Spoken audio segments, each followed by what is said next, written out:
dead yet. Langston gets a big win at the top of the division for a showdown now next week, but they take the first step as they defeat Texas Wesleyan 42-31. Tennessee State in overtime defeats Tennessee Tech 20-13. Big win by the Tigers there. Albany State defeats Benedict 28-6. Fayetteville State just drums up on Johnson C. Smith 55-12. Morehouse defeats Fort Valley for what many see as a big upset, 51-3. Whoa. Norfolk State, for their homecoming, they get it done against Virginia Lynchburg 42-14. Alcorn State holds off Mississippi Valley 24-12. Workmanlike win there. Kentucky State, I'm not sure how you describe this game, 76 defeating Edward Waters 36. That's a six-pack Savannah of State, Coach. Savannah State 49, Clark Atlanta 14. South Carolina State, Morgan State 38-14. Bluefield loses as Erskine comes from behind late in that game and defeats Bluefield State 24-19. A&T talked all the noise, but didn't bring the smoke as they lose to Kennesaw State 14-0. They get shut out. Wow. Texas College loses to Leon as they were going that close to getting their first win. They lose 33-32. Charleston Southern takes it to Hampton 35-5. West Virginia State loses a squeaker to UNC Pembroke 14-13. So those are some of the scores. Let me go to you, Charles, as Mike tries to come in and out working on the Wi-Fi. Thought we snuck him in there. But Charles, what are your thoughts? Any scores stand out to you? Definitely when you take a look at Florida A&M and Alabama A&M, that was a huge one yesterday, but huge for rallies, 19 fourth quarter points. You don't see that very often when you take a look at a team getting it done like that in the fourth quarter. I think, for me, take a look at the SWAC games in particular, Southern and UAPB. I think Southern's defense needed that sort of tonic that was UAPB's offense yesterday because, all I saw was hashtags, we chasing Jason. So I'm like, hey, wait, off the ledge, Jags. But good win yesterday. And then Alcorn, they were able to kind of stunt that Mississippi Valley State momentum.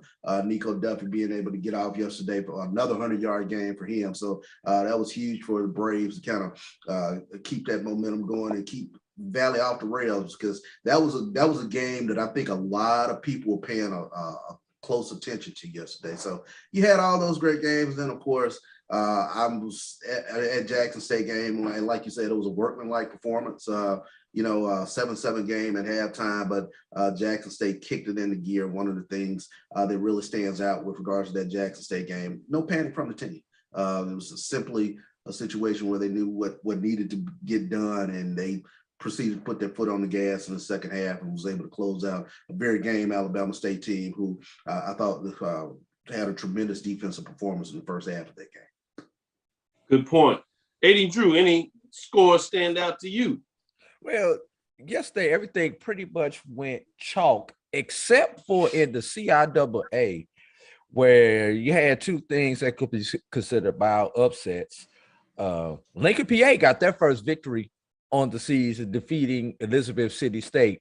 Yes, traditionally, these are the bottom two teams in the Northern Division of the CIAA. But if you looked at it before the game, yeah, Elizabeth City was going to get the victory, especially consider the fact that they got that victory earlier this season over a Virginia State. So you expect Elizabeth City to handle business despite being on the road. And Union defeating Shawan. Just when you had talk about the CIAA possibly being able to sneak a second team into the Division II playoffs, with that being Shawan losing to Bowie, with the game being as close and competitive as it was to Bowie, where they looked like they had a little Bowie hangover, no pun intended, Charles. So that they had a little bit of a hangover and did not take care of business against the Virginia Union team most thought that they would defeat. So other than that, everything else was pretty much chalk, and especially when you talk about that six-pack of whoop that Kentucky State put on Edward Waters there. Wow. Yeah, you're right. Good terminology, because I didn't know what to call it, but that was certainly a six-pack in multiple ways. I think to some degree that Kennesaw State shutting out A&T was a little surprise to me. Not necessarily that Kennesaw State won the game, but to do it in the fashion they did was a little bit of a surprise to me. But great points on all in terms of what you just said there. With that, let's get into our first break. This is Dr. Cavil inside the HBCU Sports Lab with Mike Washington and Charles Bishop. We'll be right back after this quick break.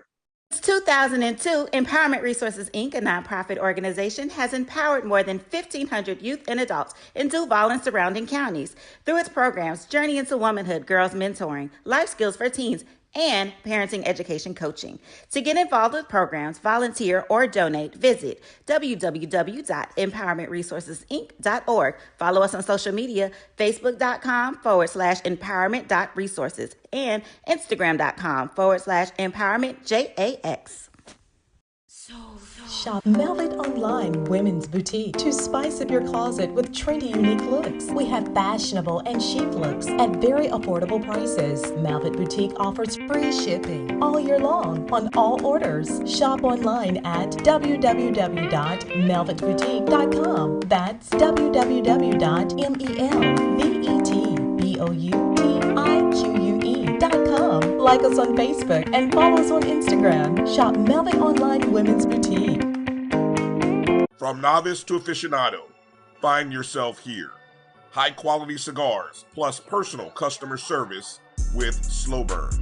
Visit our website, www.slowburnwaco.com. Slow Burn is Waco's only mobile cigar lounge featuring a meticulous curated collection of premium cigars. It's more than a mobile lounge. It's an environment and an experience rich in history, luxury, and personality. An elegant extension of any celebration occasion. It's the perfect escape and meeting place, a space where you can relax or enjoy a shared passion. Have Slow Burn plan your next big event, or before you are planning to celebrate your win over your athletic rival, you can shop our collections at www.slowburnwaco.com. But if they want to tab, I'ma do the dab, yeah. Compress the analytic data with your hip hop. If you know them like I know them, they gon' tell you if your team, if they wanna lose, yeah, and who the ball. So listen to Professor, yes sir, and pay attention. This is Dr. Cavil with Inside HBCU Sports Lab. We got Coach Eric Dooley, Prairie A&M University, signing in, so we'll get that straight there. But I did want to talk a little bit about homecoming. So we're going to end up showing you a picture with the 58,000 people plus in attendance. That was amazing, Charles. It's my understanding that's the largest crowd for homecoming. Yeah. It was a tremendous environment over in Jackson yesterday. You talk about 53,000 people in the stands and probably another 20,000, in the tailgate area. But it was just phenomenal. And it was phenomenal, I think, for this generation of Jackson State fan that might not have seen this. They've seen the pictures, they've seen the videos, but to actually experience this SWAC championship generation, to get an opportunity to really, fester in this Jackson State atmosphere of winning football. So it was good to see that yesterday, a really packed house in the vet. Yeah, that's enough of our Jackson State talk today because we have nothing. How you doing, Coach? How you guys doing? You like that, Coach? Yeah, we snuck that in. All right, Prairie A&M University football coach Eric Dooley. It's glad to have you. Thank you for taking time out of your Sunday morning. I know you have engagements and you're getting prepared for church. So we appreciate you taking out this short time to talk about the game that you had, longest road trip in the conference now. You go over, debut on the road trip, getting into Bethune-Cookman. Talk about that trip as well as the game there, if you would, Coach. Well, it's never exciting and something that you want to experience when you have a long road trip. Thank God that our administrator was able to let us fly in, including the day before. So the flight was a little different, but you get an opportunity to come now and play some football with a dangerous football team. And I'm not saying they are dangerous because they hadn't won a game, because I know they're a good football team and I know they football head coach. So, within this conference, you don't have opportunity to rest on any game. So we knew it was going to be a hard-fought contest, but just for our guys to rebound and come back and play hard for 60 minutes, I commend my guys. Thank you, Coach, for that introduction. Let me let Charles Bishop come in and ask you a follow-up question. Yeah, well, Coach, I wanted to follow up. First and foremost, congratulations on the win yesterday. But I did want to follow up on, you mentioned Bethune-Cookman being a dangerous team and their record not showing exactly who they are. But I was curious with this Bethune-Cookman team, great running back in Quishawn Bird, but just what did they bring to the table? Because I know they're more dangerous than what their record says they are. I think they bring to the table the no-quit attitude. You're going to have to play for 60 minutes to play for a guy. And, more importantly, they're fundamentally sound. Just sometimes things happen and just don't go your way. And I think he's caught up into that. But for us having a good football team and having him prepared, that's not good at all. Let me ask A.D. Drew to follow up with his question. First of all, Coach, full disclosure, I am a Florida A&M Rattler. So we're hoping that Bethune goes 0 for the A&Ms in the SWAC. Have it lost to you guys and have it lost to Alabama A&M. We just need them to lose to that third A&M. Just wanted to throw that in from a personal point of view. But no, seriously, Coach, what's the sauce this year? You guys are a game and a half clear of everybody in the West as of right now. What has been the sauce? What has been the secret this year versus some of the starts that you have gotten in the past couple of years since you have been there at A&M, Coach? Experience. Experience is good, always good when you bring guys back and guys familiar with what your system is when you're talking about in all three phases. And guys been able to play together for a number of years. That makes a huge difference. And then, you add some little pieces of that puzzle in guys that fit, because everybody just don't fit. Although they're exceptional athletes, everybody just don't have that fit to work inside the locker room. But hats off to my assistant coaches. They went out there and got some guys that did fit what we were trying to do. Right now, I just think our guys are just playing fundamentally football and playing with a no-quit attitude for 60 minutes, And I must say, some balls have bounced our way. So we just continue to just work hard and correct those mistakes that we're making. And, it's always good to make those corrections with the win.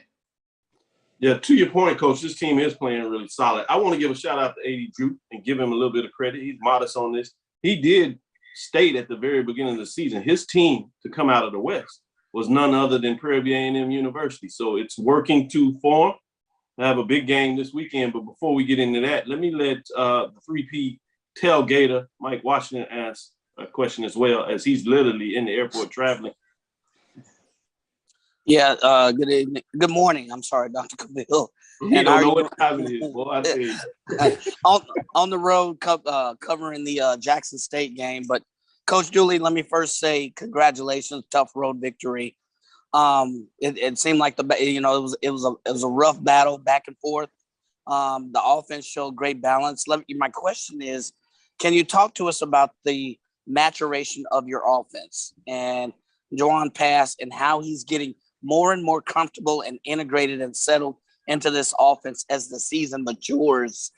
Can you tell us your thoughts on that and how you feel going into a couple of other tough matchups with Alcorn and Southern, which have yet to be played?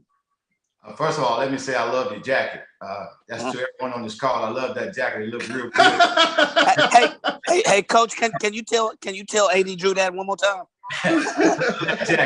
Look, there's only one A&M that I'm gonna wear. I just want y'all to know that. Well, I think the young man is very, very experienced. He came in with playing 11 football games at transfer. So he's not coming in a lack of experience. And then he came into an experienced ball club that understood that we're not trying to change the team. We're bringing someone in that can help. But the leadership and just the pause that he brought in, and the maturity, it spoke volume. Not just with him, but just other guys that we were able to, go out and get. It's so good to go get transfers, and I'm pretty sure all the coaches will allude to it. But when you get that transfer, that's that perfect fit. Every puzzle don't fit. That's why they give you a jigsaw puzzle. You got to put those pieces together. I think fortunate enough we've been able to put the right pieces together thus far. It's still a long season for us. The thing that we're doing, we're kind of one game at a time. So it's a lot of great football teams in this conference. Of course, the record is not going to show it because somebody got to win and somebody got to lose. But it's far from over, and we know that, and we just got to keep working.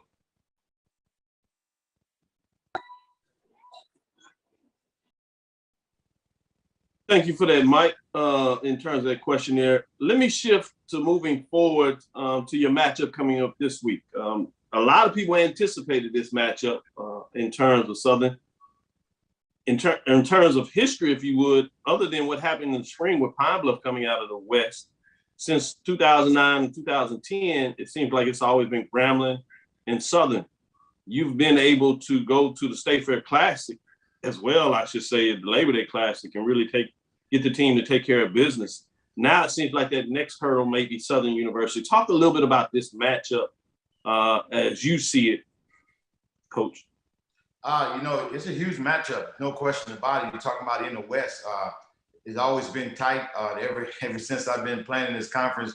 It's tough in the West, but now it's tough in the entire Southwestern Athletic Conference. But this is a huge matchup for us, and we know that this team is going to be prepared to play. It's not the situation. I know they had an opportunity to drop one against Texas Southern, but you saw how they rebound real fast against the University of Arkansas at Pine Bluff team.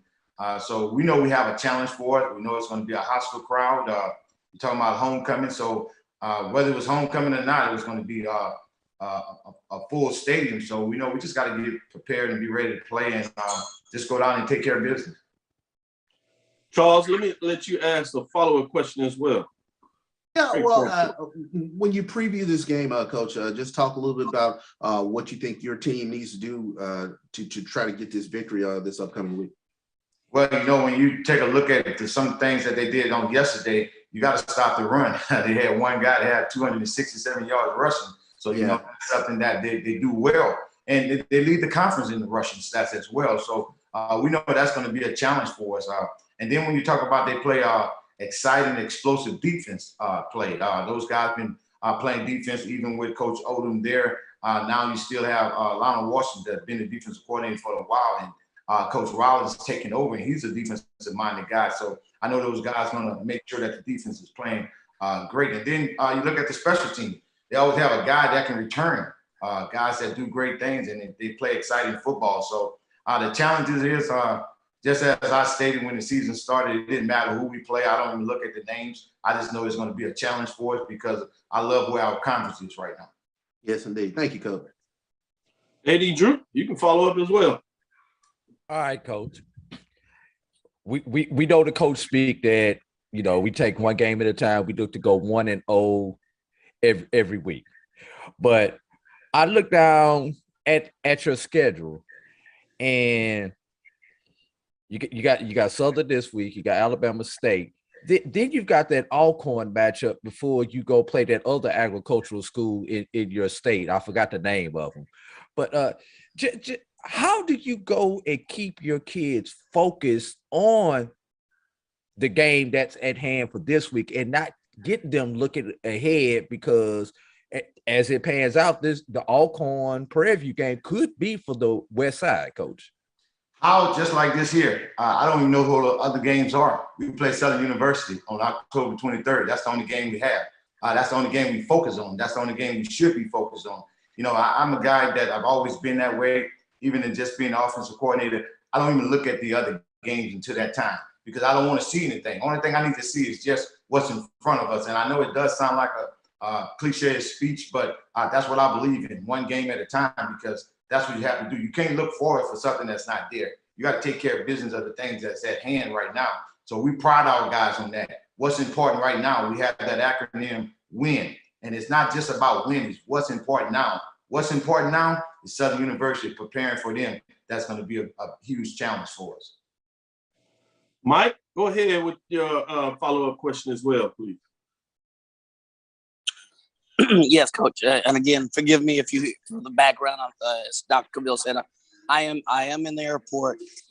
So AD Drew asked the question, what are you going to do to get prepared what are some things that you feel that Southern Alcorn do well that you really need to tweak in order to prepare? Let me ask that question in a different way, if you will. You mentioned the run, and they are leading the SWAC and run, and so is Alcorn. So what specifically on defense do you feel you need to tweak, if I may ask that question, without you giving out any secret sauce? Well, I'll say this here. What we need to do to stop Southern University run, we got to play fast and physical. We got to play relentlessly. We got to make sure that we tackle. You can't hide just chest bump. We got to tackle. We got to wrap up and tackle. Then the guys got to have 11 hats to the football. And we just got to play our brand of football, which is 11 hats to the football, playing fast and physical for 60 minutes. Thank you, Coach. I promised I'd let you out of here, and I appreciate you giving us a glimpse of insight in terms of the big win against Bethune-Cookman, and then an early matchup, early inclination of what's going to take place in this matchup this Saturday with the game against Southern. Before I let you go, is any last thing that you wanted to say that we didn't ask you, or do you just want to get out to the Prairie View faithful? I appreciate you guys for having me. I think it's always exciting when you get opportunity to talk about your school, your team. So it's exciting for me. And then it's even more exciting to know that Charles was on a call. So I had the opportunity to speak and talk a little Prairie View football. So we're very excited. It looks like an all SWAC team right here, but I love it. That's what it's all about, the Southwestern Athletic Conference. No doubt about it, Coach. Have a great day. Thank you, Coach. As you can see, as I know you always do, say a prayer for a little bit of all of us. Dr. Cavil. Yes. If I may, Coach still has a reputation as right now being the best dressed coach. Oh, he's clean. We know he's getting there. He is clean. He is cleaner than the board. We can't even play in that. We know where that goes. Right here on the Prairie A&M, the true hill. That's where it go down. We got none other than Coach Eric Dooley, best dressed. He's getting it done, and the record is reflecting just how clean he is. Thank you, Coach. Thank you guys for having me. Appreciate it, Coach. All right. This is Dr. Cavil inside the HBCU Sports Lab. Hope you enjoyed that interview with Coach Eric Dooley as they get prepared for a big matchup coming up this week after they got a big win to stay undefeated in the divisional race as things are tightening up, getting stronger in terms of those teams at the top. In terms of division, at least for the West, we saw it kind of play out early for the East. Now it looks like it's shifting to the West, and we'll see how it plays up as we have a collision course for the team coming out of the East, for the team coming out of the West. It should be interesting. Stick with us, and we'll get back into some of these other matchups. This is Dr. Cavil inside the HBCU Sports Lab with Mike Washington and Charles Bishop. Stick with us. It's never too early to plant the seed, to share the tradition, and instill a sense of pride in your HBCU with your little ones. HBCU Pride and Joy Children's Boutique helps you share your school spirit with a wide selection of adorable kids apparel and accessories officially licensed from your favorite HBCU. Visit hbcupridejoy.com and follow us on all social media at HBCU Pride Joy on Facebook and Twitter. This is Carlos Brown, letting you know that we're on the move. You can now catch the Carlos Brown Show beginning this July on the Black College Sports Network each and every Saturday from 11 to 1 Eastern Time. That's 10 to 12 Central Time. Same time, new place. On Facebook at the Carlos Brown Show and Black College Sports Network. Online at www.mybcsn.net and on the BCSN app available on Google Play and the Apple App Store. For 200 years, Montgomery, Alabama has been making history by people who had the courage to stand up for change. Today, this riverfront city has been reborn, embracing the past and looking forward to the future. From the National Memorial for Peace and Justice to the stage of the Alabama Shakespeare Festival, this is where history was and is made. We are proud to call Montgomery home, and together, we can be the change. Compress the analytic data with your hip-hop. If you know them like I know them, they gon' tell you if your team, if they wanna love, and who the ball. So listen to Professor, yes sir, and pay attention, cause he gon' teach a lesson. This is Mike Washington inside the HBCU Sports Lab with Dr. Cavil, Charles Bishop, and I got the cook. Who's the cook? Cook, AJ, Fred, Trick. What we got on the grill? Oh man, we doing it up now. We done pulled out these nice reels. We got some right here with them chopped up. Ready for the E. Oh yeah, oh yeah. Look at that, falling off the bone. So good, you don't need no barbecue sauce. That's real barbecue. You don't need no barbecue. If you don't need barbecue sauce, absolutely. Look at that. What you got over there in the big pot right there? Oh man, that's another. Hey, Fred, come over there, tell me what you got. What you got, Fred? We got corn, potatoes. We got some sausage. We got neck bones. We got turkey necks. Oh man, and that's how you do it here in Jackson State. We got a little secret. Oh, what's the secret? Not that. What's the secret? We set them trash cans on fire. Oh, look out in there. Hold on. Stop. Look down at the bottom though. Look down, let's say. Turkey legs. Oh, turkey legs at the bottom. Oh my goodness. And there you have it. Mike Washington inside the HBCU Sports Lab, covering the best tailgaters in the SWAC. Oh, that was nice. Yeah, you got Charles Bishop sitting up there like a chest of cheetah cat, man. I'm gonna tell you, y'all wrong for playing that video this early in the morning because a brother has not had breakfast yet, and my mouth is watering over here looking at that, man. Yeah, man. I agree with you. That was good. Well, Mike, let me go to you and just ask you, since you debuted that video, tell a little bit about your experience getting out to Jackson and just your thoughts in general. Yeah, so one of the things I like to do is, as you and Charles know, is rate the tailgating scene. And there's a couple of criteria I use. One is creativity, number of RVs, how long they've been staying there, what are the different elements. Do they have stages or small concerts? And I knew that Jackson State could tailgate. But I text CB, I was like, I think I text you, Doc. They moved up well into the top 5 from my perspective of tailgate. You did. So that 55-gallon drum, that was creativity. They took a 55-gallon drum and put layers in it and put the turkey legs in the bottom, and then they put the ribs on the top. That is creativity. That's one of the elements in a tailgate. And plus, it was just good fellowship. But hats off to the Jackson State folks. Terrific tailgating scene. I'm not saying they're the best, but they are well up in their top 5 for sure. Great report. I'll take that. Great report. So y'all know, as Mike comes around, he will travel. He was Celebration Bowl earlier. So we'll play that. Actually, MEAC Challenge, we'll play it in the Celebration Bowl segment. But Mike will get around, so don't be surprised if he shows up. He puts you on camera. Go ahead and make sure you answer because it's big time. Go ahead, Charles. And watch this, Dr. Cavil. Let me show you how Jackson State fan really is. If Mike says we're in the top 5, if Jackson State gets to the Celebration Bowl, you're gonna have people inboxing Mike, hey, we want to be number 1. So I can tell him that's gonna happen now. Hey, Mike, that's when you know you're a true tailgater when your tailgate travels to other cities. Yeah, exactly. That's where you know.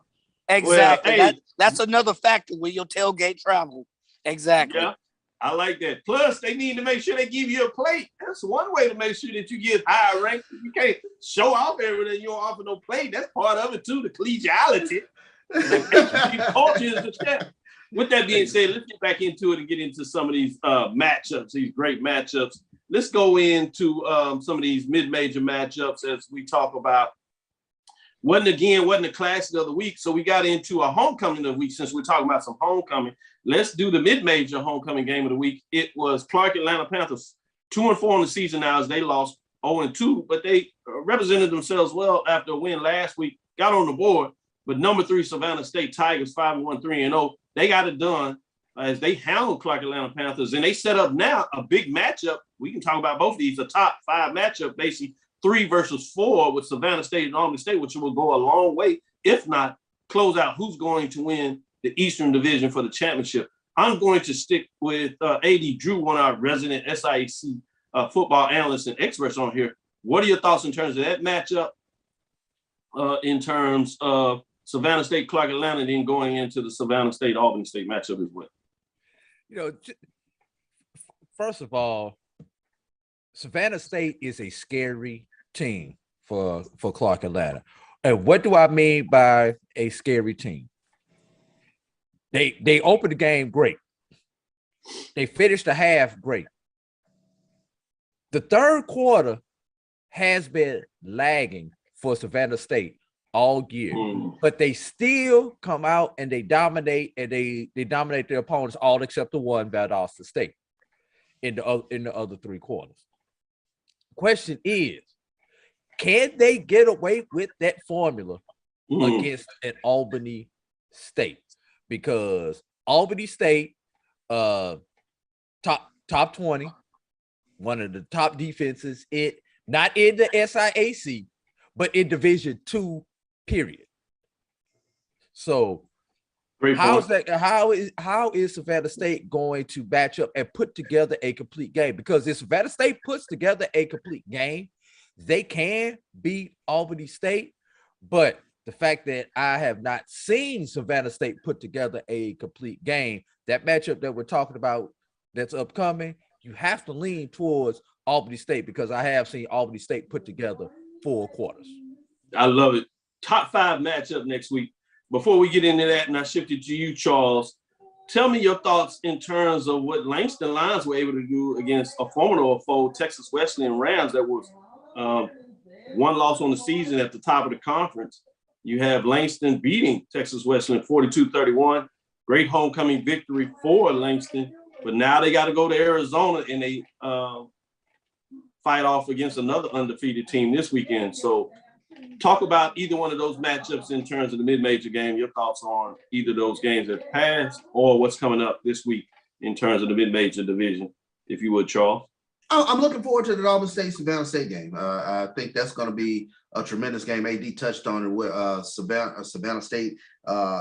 If they can get away with having that lag quarter, because Albany State is just balanced. You take a look at them, what they do from an offensive standpoint and from a defensive standpoint. They really are a tough team to prepare for, and you just can't have those down quarters. One of the things that I've caught with regards to listening to Coach Brown talk about winning the quarter, and I think that's one of those things that AD touched on in terms of having that down quarter, and is it one of those situations where it can eventually catch you up. So, that was great insight on that, AD, in regards to Savannah State and Albany State. Langston just continues to do it week in, week out. That was a formidable opponent in Texas Wesleyan, and for Langston to continue to keep the bus rolling, if you will, that was tremendous on their part. So, a lot of great action over there in Division II ranks this past week. I'm still catching up on scores. I know one that caught my eye was Virginia Union and Chowan. I was not expecting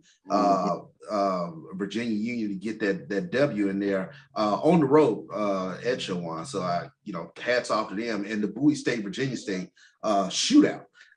Bowie State has that tremendous defense, but I tell you what, Virginia State put a scare on them with 21 points there in the fourth quarter. So 51-44 game for Bowie State, Virginia State. So those are some games that really caught my eye as I was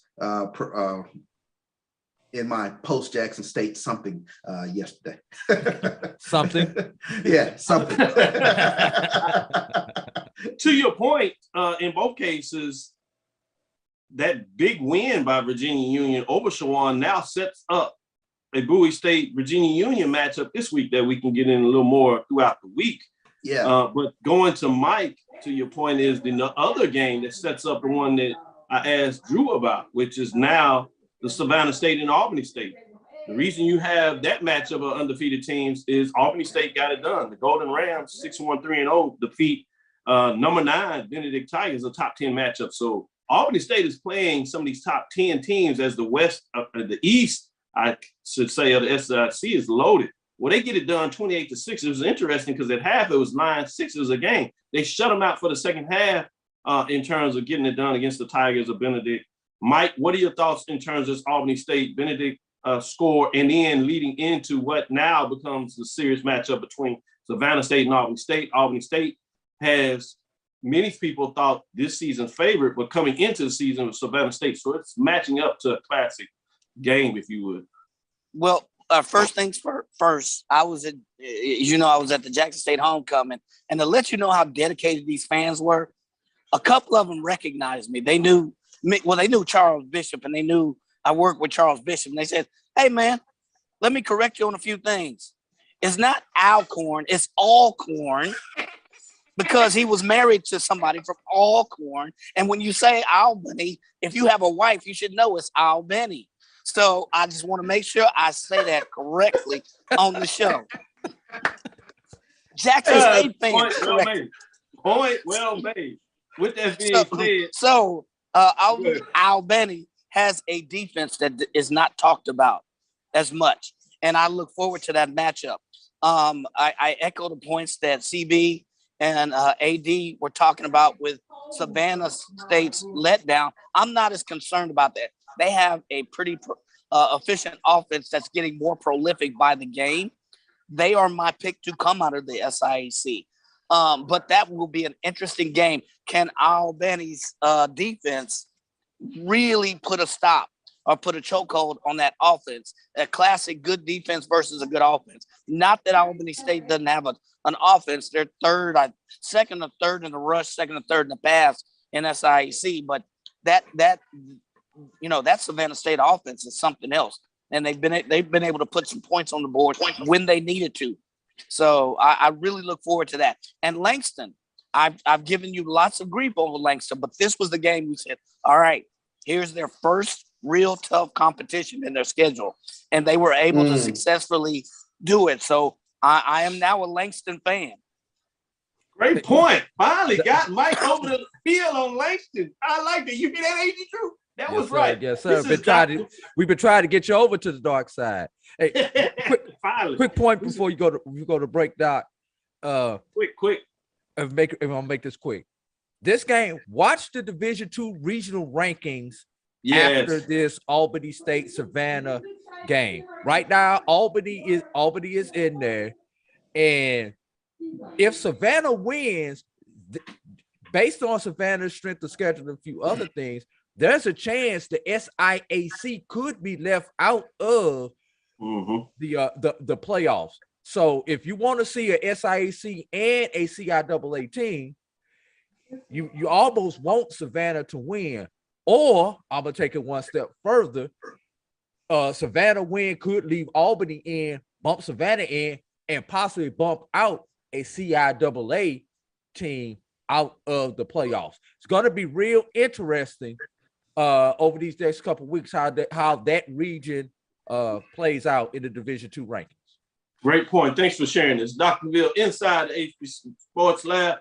We'll be right back for our last fourth quarter as we get into the major division matchups that we focused on this week and tell you some upcoming games. I know one you already know coming up this next week. But with that being said, let's get into it as we get to this break, and we'll be right back for the fourth quarter. The stretch is in. 4 fingers, baby. Sugar Chateau Desserts is a specialty bakery located in the Charlotte, North Carolina metro area. We will create delicious and one-of-a-kind treats for any occasion.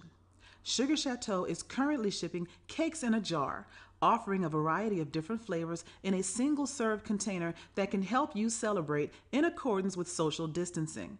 Place your orders today by calling 803-526-7895 or visiting sugarchateaudesserts.com.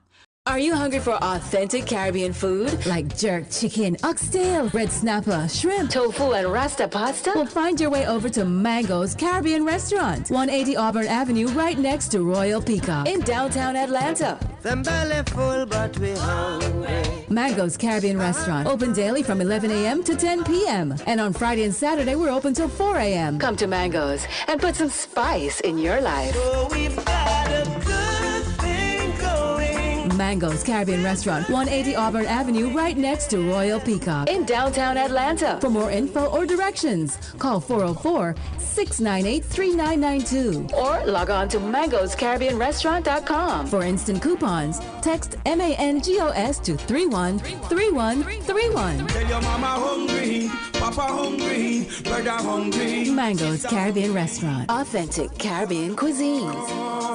Open up the door, tell your mama hungry. This is Brian Fulford. AD Drew and I are co-hosts of the BCSN Sports Wrap. We talk about all things related to HBCU athletics. From the games, teams, coaches, and fan interest stories, we cover it all. You can find our shows on Facebook at BCSN Sports Wrap, YouTube at MyJBN Online, and everywhere you listen to podcasts like Anchor, Spotify, Google, and Apple Podcasts. You can also find the show on the Jericho Broadcast Network's app. Make sure to download. We look forward to you joining the conversation and being a part of the show. Compress the analytic data with your hip hop. If you know them like I know them, they gon' tell you if your team, if they wanna lost, and who the ball. So listen to Professor, yes sir, and pay attention, cause he gon' teach a lesson. This is Dr. Bill inside the HBCU Sports Lab into the fourth quarter, the last matchup as we get into it, as we got Mike Washington, Charles Bishop, AD Drew breaking down the weekend games that we had. It is getting interesting before we get into teasing some games out to watch this week. Next week, I should say, this week games. We'll stay with this homecoming theme. Grambling, Louisiana, Eddie G. Robinson Memorial Stadium. Texas Southern had the big win against Southern. Could they take care of both Louisiana teams? No, it was not to be. Grambling State Tigers improved to 3-4, 2-2 in the conference race, while Texas Southern falls to 1-4, 1-2 in the conference race. Grambling defeats Texas Southern 34-20. A lot of penalties in that game for Texas Southern that kind of derailed any real chance they have. Let me stick with you, AD Drew, in terms of what were your thoughts in terms of this matchup and the fact Texas Southern now comes home to play a couple of games. We just talked about this in break. I was looking at another game. We just hit Texas Southern in I do give y'all a script.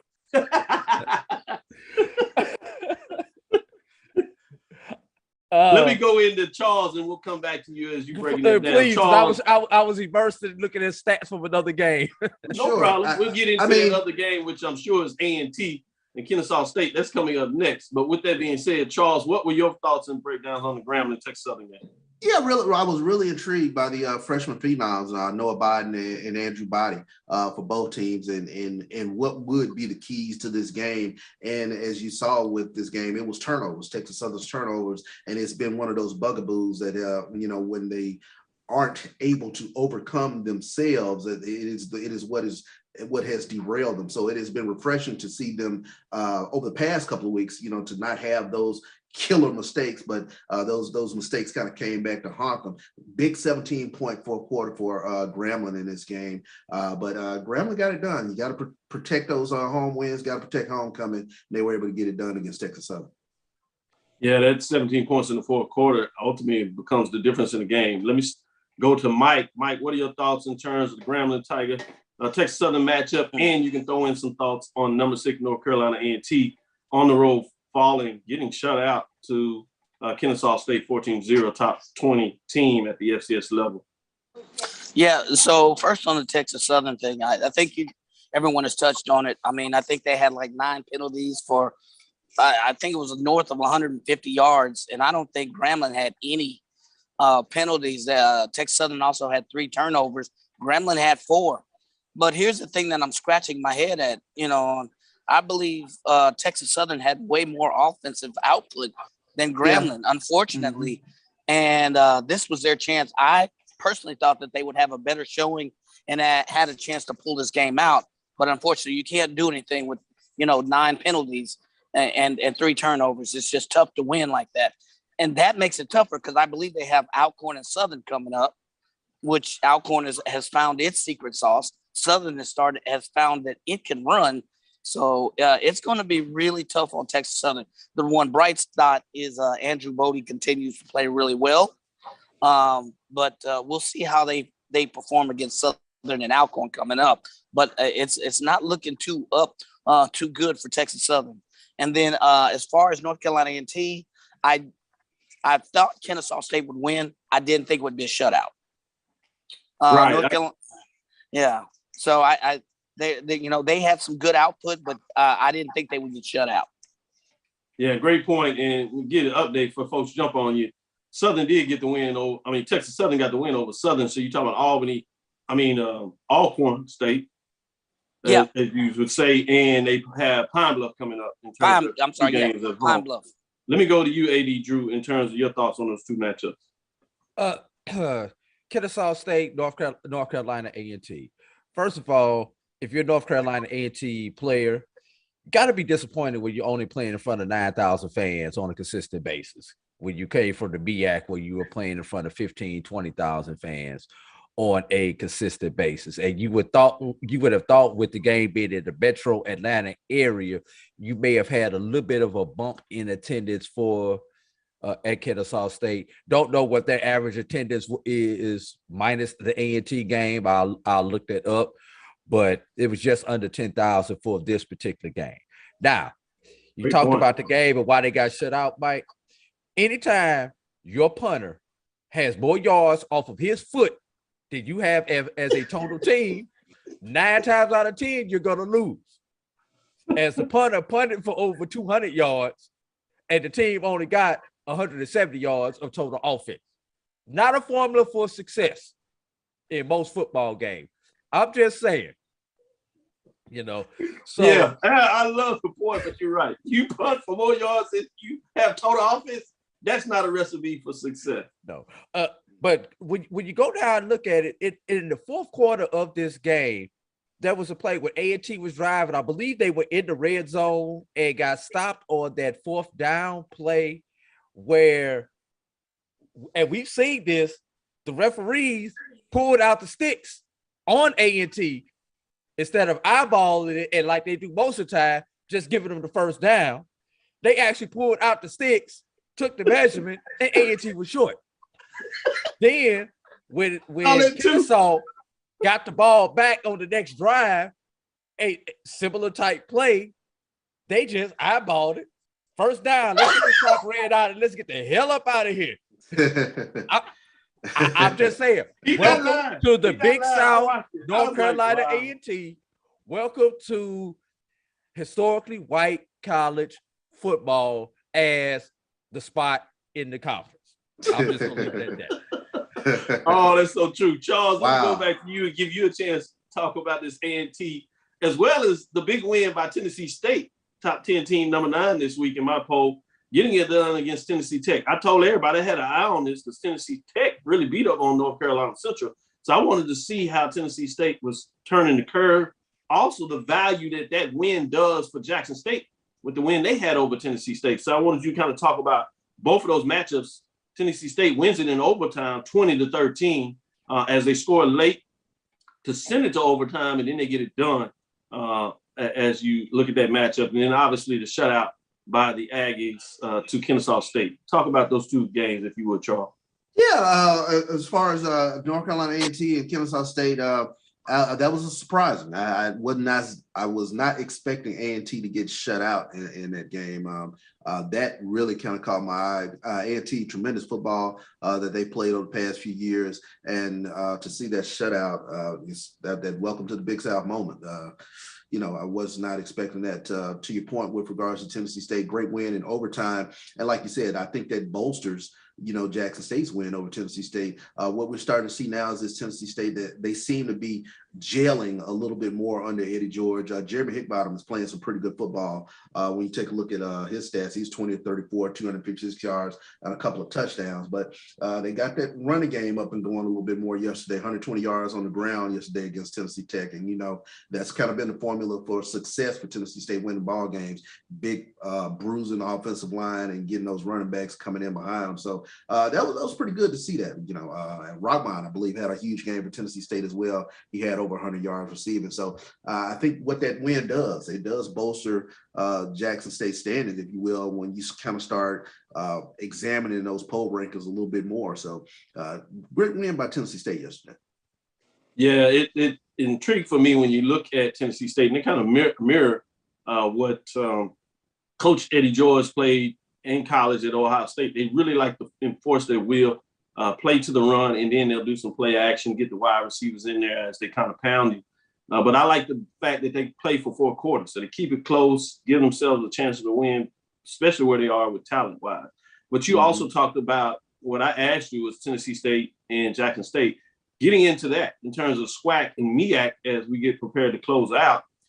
Talk a little bit about first South Carolina State getting on the win as they pound Morgan State 38-14, and they go on their conference strength to see what they're doing. Obviously, everybody's eye is on Norfolk State and potentially South Carolina traveling to Norfolk State in terms of basically that final game, but you do have some games in between there. For example, you have Norfolk State and Howard this week after they got the win over Morgan State.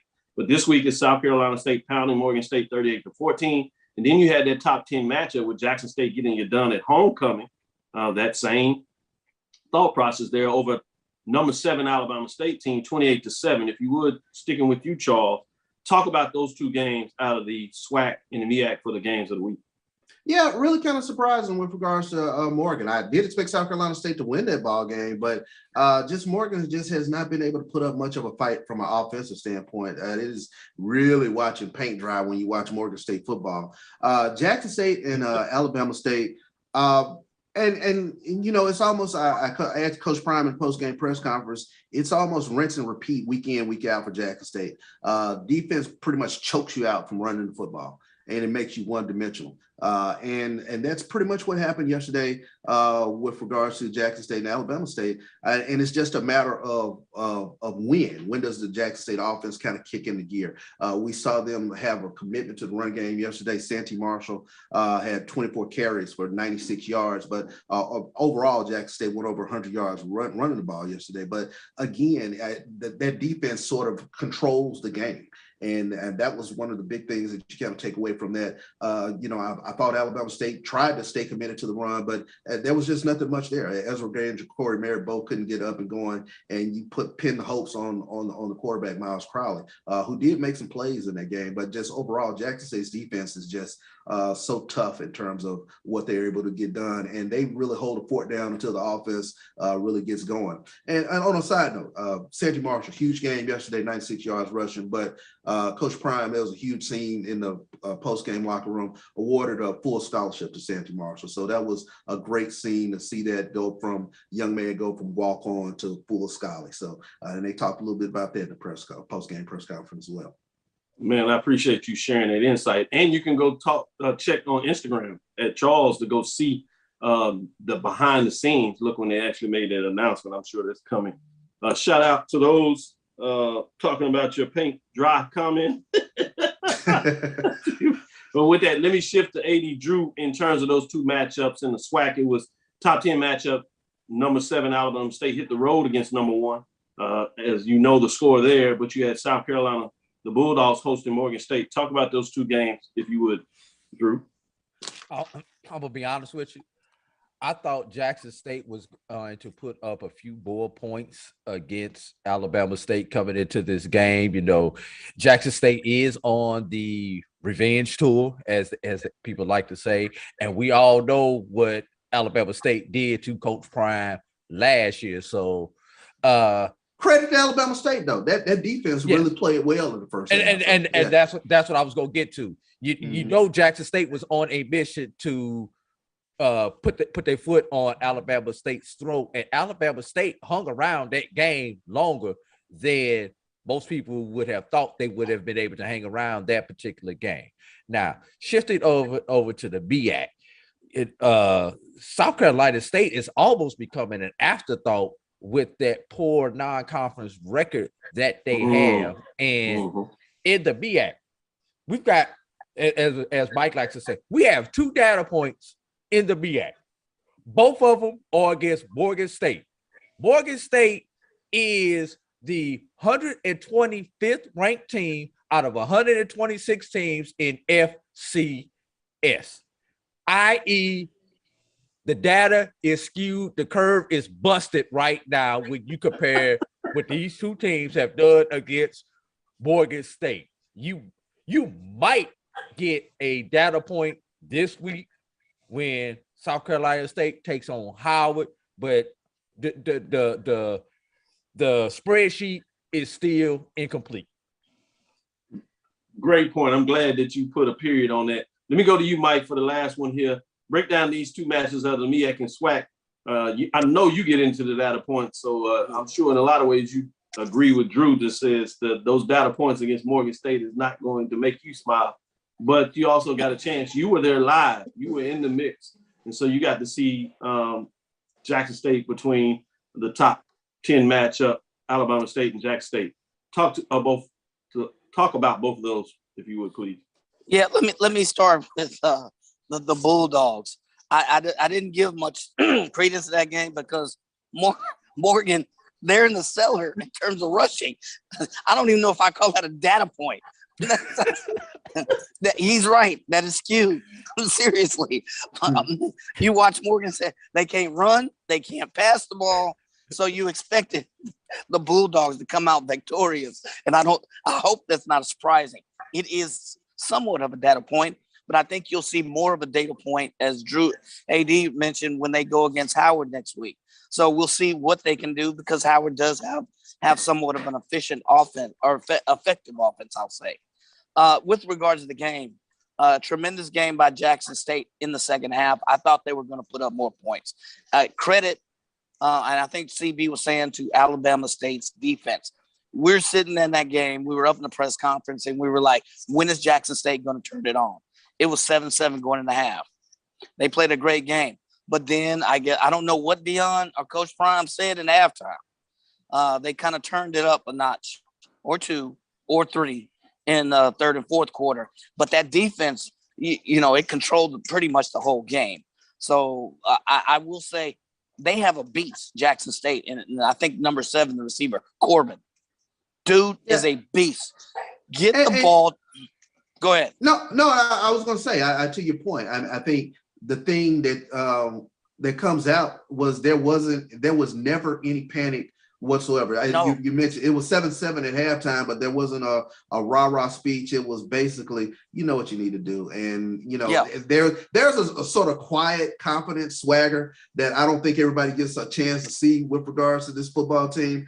And it was very calm, very, just workmanlike, like, listen, turn it up a notch. And Coach Prime mentioned that he thought the practices going into Thursday, Friday were very lackluster, and they seemingly turned it up a notch at the end of the week. And he figured that was going to be the case with regards to this game. Homecoming being what it is, yada, yada, yada. But guys just seem to some type way, flip the switch and go from maybe 8 to 10 in the second half. And that's essentially what happened in this game.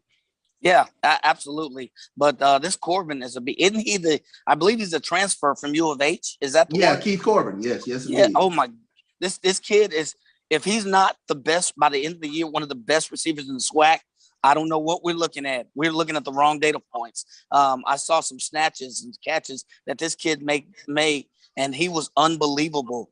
But the defense to me was the player of the game. They never, you never felt that Jackson State was in trouble, even though it was 7-7 going into halftime. You just never felt that way. Right. So, and if you allow me, game day experience at Jackson State, and I'm comparing it to a lot of other data points. Tremendous.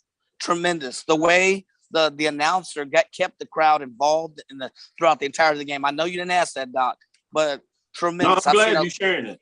I've seen a lot of games, but that game day experience blew me away, from the way they ran the halftime show to the music selection. He kept the old and the young integrated into the entire game. There are a couple of other schools that can take note of the way Jackson State shares that and puts on a game day experience. Wow, big statement. And that's coming for our resident traveler. So he's going to let you know. And when he talks about that, he's not just talking about HBCU sports culture. He's talking about what we call the Power Five, because he sees that as well. Him and another brother, Edwin Drayden, that is able to see things in the Pac-12, but SEC, ACC, Big Ten. Mike has seen it all, even the Big 12, in terms of over the last couple of years. So the consulting work that we do with THG Agency, what we bring to you when we talk about the business side, obviously we're attaching it to the HBCU sports culture, what we call the sporting HBCU diaspora. But we have context in terms of business things that we see across all fields. So we like to share it. Shout out to the lab listeners out there getting it done. As we come to a close, let me tell you about some games we'll discuss this week. You had at Ottawa, out of Arizona, as Langston is on the road to an undefeated team. That should be intriguing. We did tease out a little bit about the Howard-Norfolk game, Washington, D.C. That is Howard's homecoming. Keep your eyes on that. Then we had a big matchup, Kentucky State and Miles College. A.D. Drew has always told you about watching Kentucky State as they get it done. He's told you early about that, and it looks like this will be an intriguing one to see who comes out, or at least get that early little niche of the West Division of the SIC. Back to the CIAA, we have a Shaw Johnson C. Smith. We're keeping our eyes on Shaw to see what that looks like. I'm not saying that this should be any type of trouble, but the big game in the CIAA is in the Northern Division. That's Virginia Union and Bowie State. While you have Johnson C. Smith on the road at Shaw and Durham, you have Bowie State on the road again in Richmond, which makes this just a little more interesting after Virginia Union got that big win.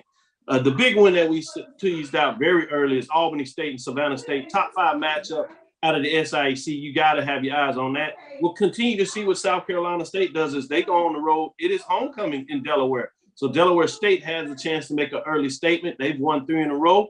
They had a week off. Can they get it done against South Carolina State, what everybody thinks is the team that's going to come out of there? Oh, wait a minute. We do have Norfolk State. With that being said, as we go to the Tidewater area, Virginia area, you have Hampton hosting North Carolina A&T. Can A&T get right, or will Hampton get a chance to make a statement? The HBCU matchup in the Big South is to be seen. It's a game to watch out. The last one, the big one that everybody will have their eyes on, in my opinion, is in Baton Rouge. You have Prairie View going on the road to Southern. This is a top 10 matchup. I'll leave that a little bit as I have run the numbers. Southern will jump in the top 10. So this becomes a top 10 matchup that we will talk about this week. It is Southern's homecoming, Columbia Blue Day, as they like to say in those areas. Can Prairie View come in and make their early statement in terms of really transfixing the Western Division of the SWAC, or will Southern do what they do? Keep your eyes on this matchup. We had Coach Dooley in. He talked a little bit about it. He admitted this is a big game. Thank you for listening to Inside the HBCU Sports Lab. Make sure you share our podcast with your friends and colleagues, especially our lab listeners. Shout out to you all. Appreciate all the texts. I see you all getting into it in the comments. Big time. I am Dr. Kenyatta Cavil, the Dean of HBCU Sports, coming from inside the lab in the College of HBCU Sports with Mike Washington, Charles Bishop, and A.D. Drew, guesting and priding that football analyst as he does. Again, we hope you enjoyed our interview with Prairie View A&M University coach Eric Dooley, sharing some thoughts in terms of the game against Bethune-Cookman and the upcoming matchup against Southern. Again, we want to thank you for listening to Dr. Ville's Inside the HBCU Sports Lab with Mike Washington and Charles Bishop every Tuesday and Thursday at 6 o'clock. And you know what we do on Sunday right before church to get you going at 9 a.m. Follow me, Dr. Kenyatta Cavil, on Twitter, Facebook, and Instagram. That's DrKenyattCavil. That's Inside the HBCU Sports Lab 1 on Twitter, Facebook, and YouTube. You know, subscribe, like Inside the HBCU Sports Lab, both on Facebook and Twitter. Dream big, continue to move forward. We will talk with you soon. Drew? Of course. Mike? Lecture. Charles? Dismissed. Appreciate y'all.